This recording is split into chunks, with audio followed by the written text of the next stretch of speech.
I'd like to thank some more of our sponsors that made the Poetry Stage possible this year. Killer Burger, Barnes & Noble, Hot Mama's Wings, Mezza Luna, Lane Forest Products, Full City Coffee, Paulette Schreiner for Danny Jacobs, Donna Taggart and Ed Murphy, Quinton Hallett, Joy McDowell, and Michele Graf. We'd like to thank you all for helping us put this on this year.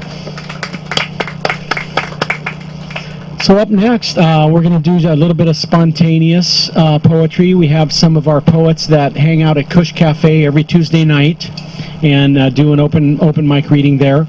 And so there's about 4 or 5 of them here tonight, and we're going to let them just come up and read, 1 or 2 things each, and we'll see how the time goes. So we have Andrew, we have Josh, you have something to read tonight? We have Larry Dobberstein, we have Karen, and myself. Who would like to start? Andrew? So we're pulling Andrew up. Okay, Andrew, come on up and give us some of your stuff. I was volunteered. I didn't volunteer myself, but hey. Is that a good height? Yes, this is totally a good height. All right. Good. How's everybody doing? It's hot out there, but we're in the shade. On awareness. The culmination of a lifetime is now. Well, now. Well, now. And if now would be enough for us, we must let go of such and such and such and such. No matter how much such and such may mean to us, it is through a multitude of so much meaning so much to us that we miss what is actually in front of us. For we have colored now with then, and tainted the future ahead of time with our stupid expectations, and forgotten a long time ago how to live in harmony with the present if we ever knew. And now, if we would take the standpoint of observation, it would become clear that this normal but dysfunctional approach to this moment is not only a continual source of misery in our lives, but also the world filled with folks around us. And we can get as far as knowing this and not change, because the habits are ingrained, because even if we try to change, we get all hung up on trying to change. Then, if we are honest, every unwanted feeling remains, then disappears only to reappear again. Everyone finds themselves in that turbulent place from time to time. Sigmund Freud, concluding his book, The Psychopathology of Everyday Life, summarizes hundreds of pages by saying, everyone is a little neurotic, just most people don't need to go see a doctor. In other words, you're all a little bit crazy, but still functional. Congratulations. What you see in the loony bin is your everyday mind turned up a few decibels. Now, what does this tell us about ourselves? To some extent, this is an overarching answer to an overarching question, founded on an idea many would be hesitant about, but I'll give it a shot, because why not?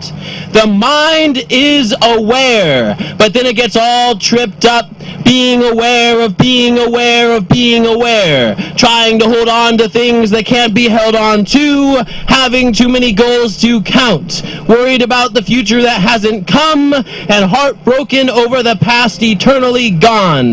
The mind wrestles, as it were, with phantoms and wrests itself from itself, because the illusions appear so real, when actually a good crisis will teach you you have it not that bad, and may as well choose to be happy and content if you're going to choose to be anything. Isn't this more important than employment? Isn't this more important than education? And yet people will always find fault with contented people, because if you haven't taken the leap of self-contentedness, acceptance remains a concept that needs to be justified by outer circumstances. Now, what would we become if we stopped trying to change, but only came at this moment fresh, with an open heart and open mind? We would not fall dead for trying not to. We would, like river water, flow, effortless in our effort. Yet it would take a while for the phantoms we wrestle to totally dissipate, and that is as it should be, since we have given so much life to them. So furthermore, this human enlightenment is no row, row your boat, life is but a dream sing-along. Though children's songs contain certain truths, the unfolding of mental forces today proceeds from yesterday. Whatever anxiety, whatever anger, whatever. Therefore, the consequences of our mishaps must be accepted. In storms, what bends best survives. Then, as a matter of pragmatism, the best thing we may do for our future selves is to not worry about them. And the best thing we may do for our past selves is lay them to rest. And for both of these and the existing self right now, just let go of everything up till now. Just let go. Like a free breath you can't hold. You can only respect and appreciate and be thankful for what is there, culminated in this now, a radiant, luminescent awareness which, like a laser beam, shines specifically through you, and no flux of thought or feeling or tragedy of life or mind could leave you barren of this great treasure, which has been overcomplicated by all the disciplines which study it.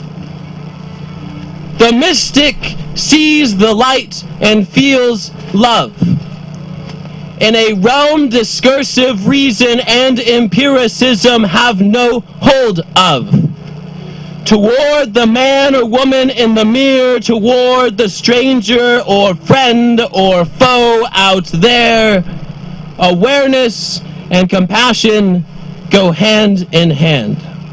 Thank you.